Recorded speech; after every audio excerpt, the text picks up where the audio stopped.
BitSwap is the hottest new way to trade tokens. Crawling all the top decentralized exchanges, BitSwap will get you the very best price and value for your trades. BitSwap is changing the game. Try it now at bitswapdex.com. Welcome to Rice TVX. On today's episode of Rice Rewind, I am re-releasing my interview with Lyn Ulbricht. She is the mother of Ross Ulbricht, who is the founder of Silk Road. And if you're not familiar with Ross or Silk Road, check out the website freeross.org. This interview was originally recorded on October the 18th of 2019. Before we get into it, make sure you visit ricetvx.com and sign up for my mailing list so you never miss an update or new Rice TVX content. Plus, you can find my social media links, contact information, get Rice TVX merch coming soon via the shop, and more. If this is your first time ever watching any of my videos, check out and explore my channels. Make sure you subscribe to Rice TVX and Rice TVX 2. Both can be found on YouTube. And hit the notification bell to get alerted to new videos. Also, you can follow me on Odyssey and Library, where I have my full catalog of videos plus extra content. And you can also find Rice TVX on BitChute. If you want to support Rice TVX and what I do directly, I have my PayPal, Cash App, plus my cryptocurrency addresses via my Cointree link below in the video description. You can also join my Patreon channel, where you will get early access to some of my videos, exclusive content, and more, with 4 different levels of membership, all offering something different. If you are looking to purchase and invest in precious metals, gold and silver are both good safe haven assets to hedge against the financial collapse we are experiencing. Check out Money Metals Exchange. I partnered up with them and you can get a free half ounce of silver. Visit moneymetals.com, be a first time buyer, purchase a minimum of $100, and use the promo code RICE. You get a free half ounce of silver, and it's another way to support the channel.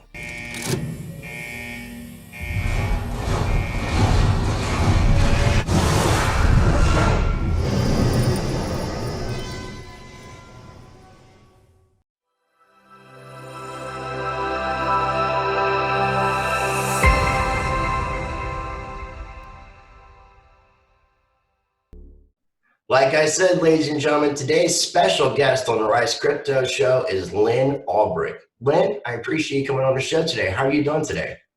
Well, first of all, thanks so much for having me. I'm fine. I'm good. Happy to be here. I'm extremely happy to have you here. I'm very supportive of your son's case, and we're going to get into that.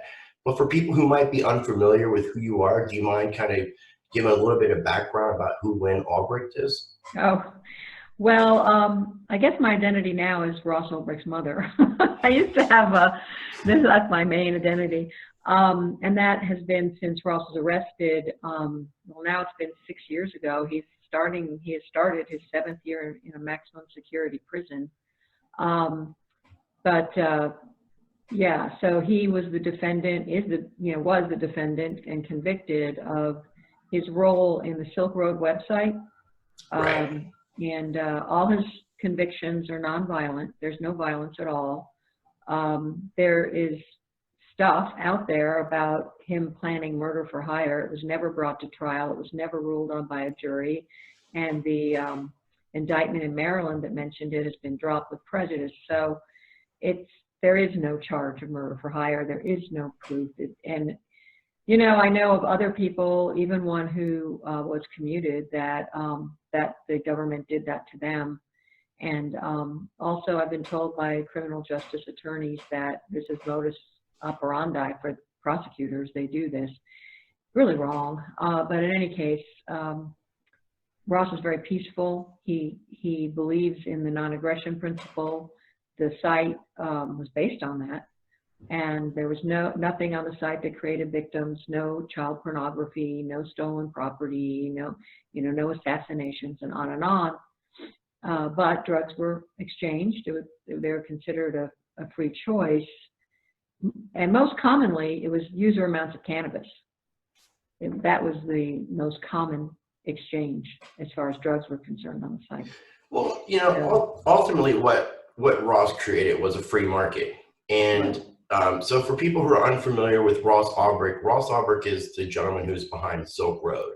And there's been a lot of negative media attention put on the Silk Road case. But as Lyn's saying, his mother, there's no violence going on. Ross wasn't a drug dealer. He offered a free marketplace. And the double-edged sword of freedom, which is what I try to tell everybody who talks about freedom, is that means that you have to be accepting of things that you don't agree with.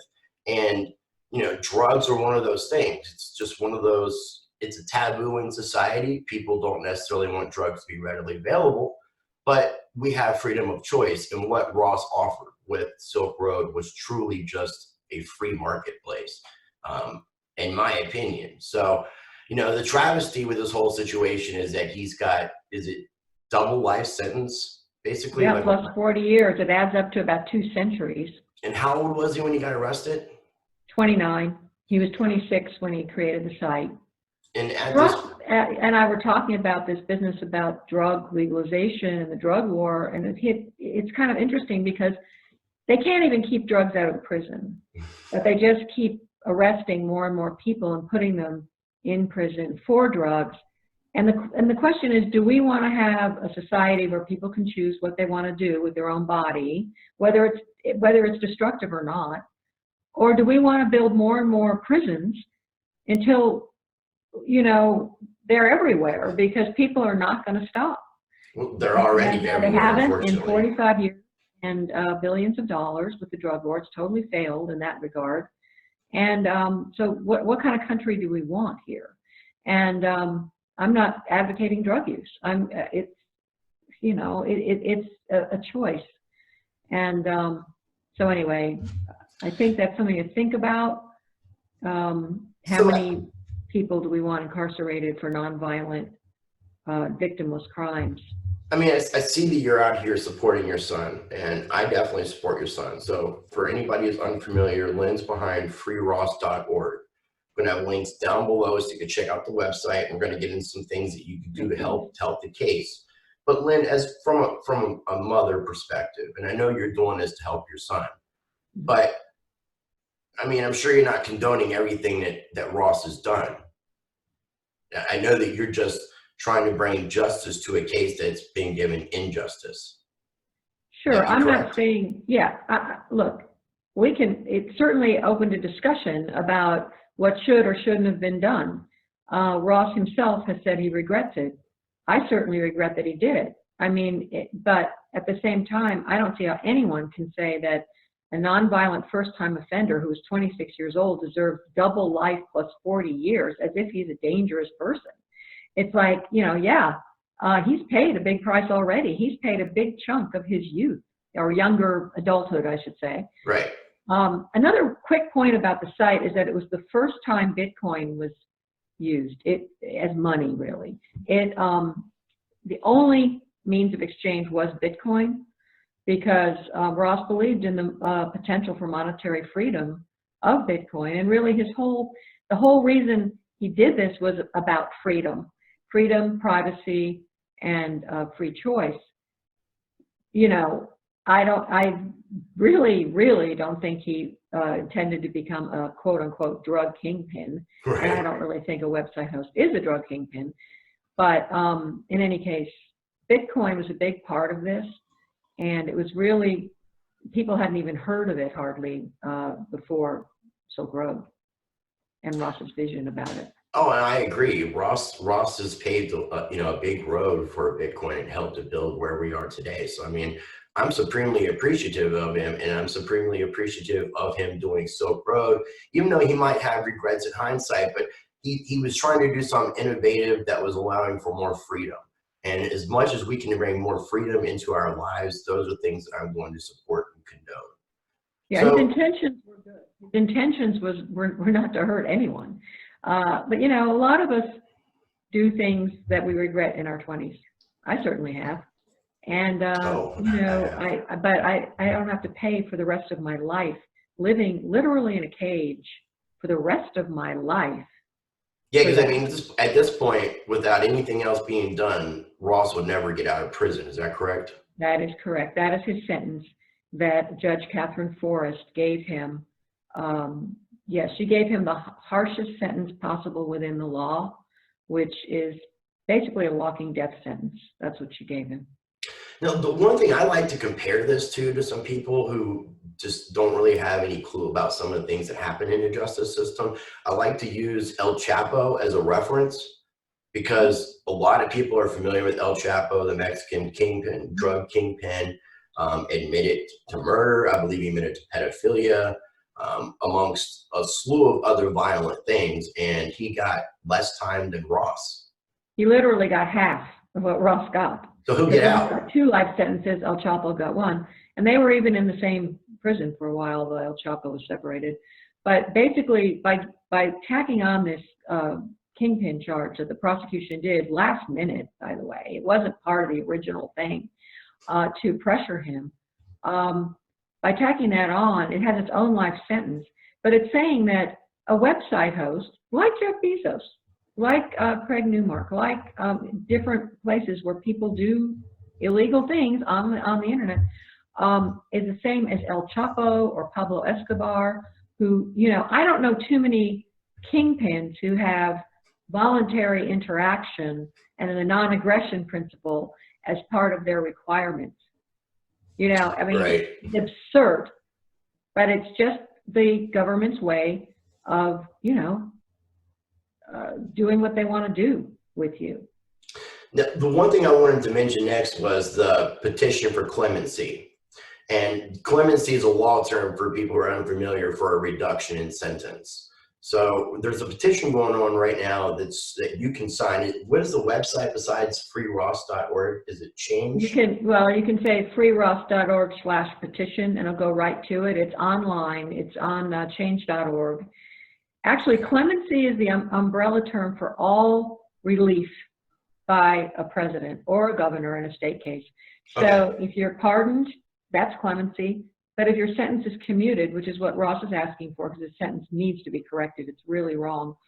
If it's commuted, and it can be to time served or it can be a shorter sentence, that's clemency. Clemency essentially means mercy.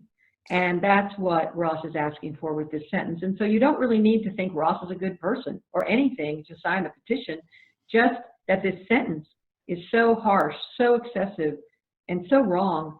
And for a first-time nonviolent offender, it puts us all in peril because it sets a precedent for excessive sentencing.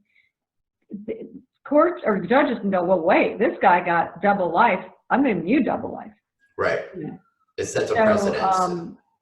It's not just Ross who could be impacted negatively for this. It's many, many people. So how many signatures have been put onto the petition right now? I know the last I heard it was close to 250,000. Yeah, it's gosh, I should have looked at it this morning, but last I looked, it was over 216,000.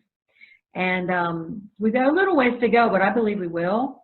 And I'm looking forward to 250 because then I can say 250,000. You know, I could really, it sounds very impressive, and it is. There's people all over the country and all over the world who are supporting this. This is a movement really now. It definitely is, and it's a movement that I try to support, which is the reason why after getting to spend some time with you in Philadelphia at Anacadelphia, that I wanted to bring you on and bring some more light to the situation and bring a human element to people who may not be familiar with what's going on and follow my channel. I appreciate that. Yeah. Oh, I appreciate you.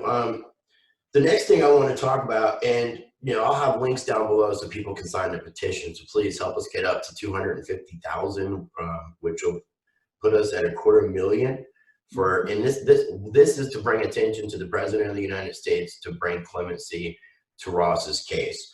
And something really cool that happened yesterday that you're going to convince people to do and ask people to do more in the future is in Dallas, Texas, at a Donald Trump rally. There were a bunch of people who were supporting Free Ross that were out there. You want to kind of get into that a little bit? Yeah, actually, even before that, in Manchester, New Hampshire, people came out and were interviewed by media. They took pictures, they talked, they mingled with the crowd, found a lot of sympathy. People brought out their phones and signed the petition. And it showed, and actually I was told the Trump people noticed them.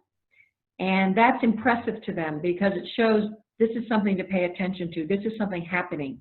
And that, so then, because of Manchester being so, happening, I thought, well, where's the next one? And it's hard to know because they're not posted very far in advance. So, but I did find out about Dallas. We did have a great group go out yesterday, and next I found on the internet that there's going to the president's going to be addressing. It's not a rally, but he's having a talk in Pittsburgh, and so I'm going to see if I can get to people in Pittsburgh. And but what I'm really trying to do, and I would love help, is reach out to the different states, the most likely states that he's going to speak at first, but then other states, so I can have a core group ready. So when I do hear last minute, they're ready to go and, go be out there. And, it really doesn't take a lot of people to get your picture taken, to get a video, to get it on social media, to be noticed. And so that, that's the petition's about being noticed. The going to these rallies is about being noticed. Tweeting is about being noticed. We want to have the president and his people see that this is something that would be good to pay attention to, that people care about this issue. Oh, I totally agree. There was something I was about to say, but I got sidetracked as to what it was. So the next thing I wanted to give a shout out for, and I'm gonna, like I said, I'll have links down below for everything that we talked about, but there's lots of things that people can do to help free Ross. And the question was, how can people get in touch with you if they want to help out on a state level with some of these rallies? That's what I meant to get at. I'm sorry. Oh, that's great. Good thinking. Well, first of all, the footer of every page of our freeross.org website has contact us, and just click that. But also, I'm on Twitter, free_Ross. Actually, that's a way, a message there. Facebook, we have a free Ross community page, just free Ross. Go there and send me a message. I'm pretty easy to get a hold of. Yes, please, I would love that kind of help. It's a big job. I'm talking about doing a whole campaign, really. And so I could use help in different states. It'd be great. What state are you in? I'm in North Carolina. Oh, okay. I think that's one of the states where he probably will come. More than likely. I think he's been here a couple of times, so I will definitely talk to you more about that. And speaking of, will you be in Vegas this year? I will. I'm going to be speaking at World CryptoCon on Halloween. Okay, and sweet. I'll have a booth. And are you? I'm not. I'm going to be actually moderating a couple panels, but I'll be at pretty much most all the events. But yeah. Mm-hmm. So we'll definitely link up, and I'll talk with you more about what I can do to help out North Carolina. Awesome. Thank you. The one thing I wanted to shout out that I was getting to say a moment ago was we've got a mutual friend, Steve Wand, who's with a company called Digitable, and they're producing NFTs that are non-fungible tokens, but they're also physical collectibles in addition to NFTs, and they're limited edition. Steve is a big supporter of Ross Ulbricht, as you obviously know, Lynn, and something that he did that I thought was really special, and there's still a few of these left, and all the proceeds are going to help out with freeross.org, is this awesome physical collectible. Have you seen this? It really looks like Ross, by the way. When I saw it, they did a great job. You can't maybe be able to tell so well, but it looks. I'm trying. My lights are a little bright, but yeah. So Digitable put this out. Mine's is one of 500. It comes with a certificate of authentication, so it lets you know that you've got a legit deal. Plus, it's got the NFT that's attached on the back of it, which has additional awesome art. Yeah, I thought was really cool. Nice. Yeah, so I encourage people to check out the Digitable website. I'll have links down below. I believe you got to have a Web 3.0 browser to check that out. He also sent me a couple pins that I'm going to be wearing very proudly. Oh, yeah. Very, very proudly. This kind of reminded me a little bit of an Elvis look almost. But I really like it. And I had to give a shout out to Steve because I think he's, in addition to people like Joby Weeks and himself, you've got a lot of people in the community who have acquired some wealth in the cryptocurrency space that are doing a lot to give back that people don't see behind the scenes. Right. So, and these people aren't necessarily wanting me to shout them out for this case, but I feel like, you got to commend human beings for doing good things. Yeah, no, absolutely. We couldn't be where we are now without the support of people like Steve, Joby, Roger Veer has been incredibly generous. Others that maybe they don't want to be known, Right. but have really helped us. Lawyers we have to have lawyers. I mean, some people say you don't need lawyers. Yes, I do. We need lawyers, and they're expensive, but we need them. In addition, I'm sorry. And so it helps us with that, but other things too. It's been that's one of the ways the government crushes people and keeps them from really defending themselves is the money. And of course, they have unlimited money. And I meet people in the prison all the time. These poor people are wiped out, and we were essentially wiped out personally when this all happened. And you slowly try to recover, but it's so expensive to fight the federal government. It is just crazy. So yes, this has been a great support in the community. And, I think a lot of people feel that they wouldn't have the wealth they have if it weren't for Ross, and they want to give back. Because I feel like sometimes Ross becomes kind of abstract, like he's kind of this legend or this person. No, Ross is real flesh and blood. And I feel like you can tell, because I am, right? I'm his mother. And he's a man, a good man, who is fighting for his life, and he needs help. He really does. I mean, he's actually a person, and he has a lot to give, and still, and so we are very, very grateful for the help we've gotten. Well, speaking of help, if there's anything that you as a viewer want to do to help out, please reach out to Lyn. Yeah. I'll have all the contact information and links below. There's lots of ways you can help out. It's not just a monetary thing. There's things that people can do on the ground. You can flyer, you can just, anything you can do to talk to your friends and just bring attention to a situation, because our justice system is screwed. It's very flawed, and we need to bring attention to these things, and we need to get things on a more even playing field and not allow situations where the government can strong arm and bully people because they can't afford to defend themselves, which is completely ridiculous. It is. And it's really gotten so much worse. It's before the drug war, the prisons have metastasized 800% since then. They're building prisons, and this is a huge money-making thing and power-grabbing thing that's very un-American, and it's really antithetical to our basic values, and it's wrong. And of course, we're the biggest incarcerator in the world. I mean, this is insane, and it's because of the drug war, and it really needs to stop. And so Ross and I both feel that we hope that his case will shine a light on this, and also we would both continue to fight for a reform of this situation, because once you get to know the people in there, it becomes, then it's like you can't just leave them behind, and so it becomes a bigger fight. It's for them too. This is really wrong. I actually, about 5 years ago, went to prison.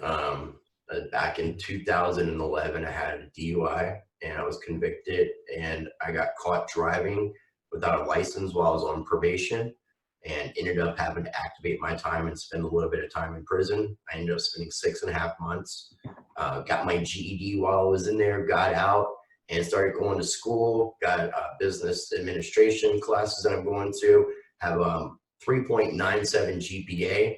And while I was in prison, though, it gave me a really big eye-opening experience as to it's about money. It's about profit. They're making money in those prisons hand and foot, and by keeping generations of people and families, by arresting a black gentleman with kids who, for a long period of time, his kids end up statistically going into the prison system as well. So all they're doing is feeding the machine. We're not talking about prison systems that are trying to actually reform and help most people. They're not definitely doing that. And they're owned by private organizations, which makes it not all, but some, yeah. It's becoming more and more prevalent. And I'm thinking they're trying to pitch that idea and corporatize prisons, which when they can turn it into an economic model, it's not going to matter about things like this if we don't stand up for cases like Ross's case. Right, and I just say that it's not even real capitalism because I can't go buy an acre of land and build a prison and say, hey, come to my prison. This is a whole involved thing with the public prisons and the private prisons. But judges and prosecutors can invest in private prisons on Wall Street. This is a huge conflict of interest. And of course, the incentive is to fill them. And the inventory is human beings.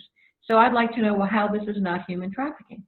This is human trafficking. Our government is involved in it, and these private prisons are involved in it.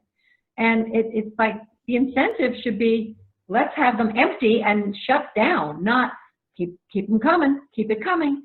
And you know, so of course, one of the biggest lobbyists against marijuana legalization are the private prisons, and also the prison guard unions. A lot of them would be out of a job if drugs were not illegal.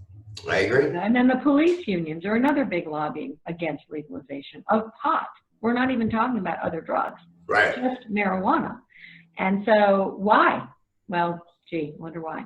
You know, the pharmaceuticals are in there, and then the alcohol and beer companies are in there. Everybody's got, you know, this interest, the self-interest, but it's human beings, and like you said, the children who are being damaged, who are being really harmed. And it's absolutely wrong. It's evil. It is. Well, hopefully we've given something people, you know, for people to think about, because some people may not have been aware of what we're talking about. So hopefully we're waking some people up and lighting some fires in some people. Lyn, is there anything else that you want, because I know you're kind of limited on time, is there anything that you wanted to talk about before we wrap this up?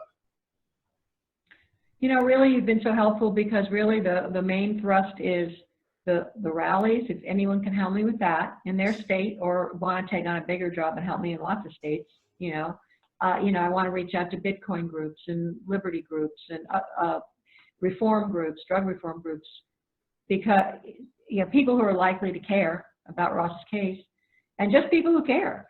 And it's, so to help me do that, please spread the word about the petition. Please follow me on social media, you know, Facebook, Twitter, Instagram, so we can continue to get the narrative out there. There's still people who are so misinformed and still talk about Ross as this terrible, violent person. It's like, where is your evidence? Even the government doesn't say that, and they say all these things around Silk Road that the government doesn't even say is true. So just to help us with the narrative, and you know, that's what I do all the time, is trying to, you know, do all those things. So I need help. So yeah. Well, I appreciate you. I really do appreciate what you're doing. I know Ross does, and I appreciate Ross. If you could hold on just for a moment after I'm done doing my wrap up here. Ladies and gentlemen, like I said, we're going to have links down below for everything that we talked about. Please be sure to check out freeross.org. Sign the petition on change.org. Do what you can to help out with the case. Reach out to Lyn if there's anything that you can do to participate and help out. If this is your first time ever checking out any of my content, I do encourage you to explore my channel. And if you like what I'm doing, you can support me by subscribing, hitting that like button, commenting, and subscribing, and sharing, excuse me. I had kind of messed up my intro right there. And as always, I like to encourage everybody to be the change by practicing change, and I love you all.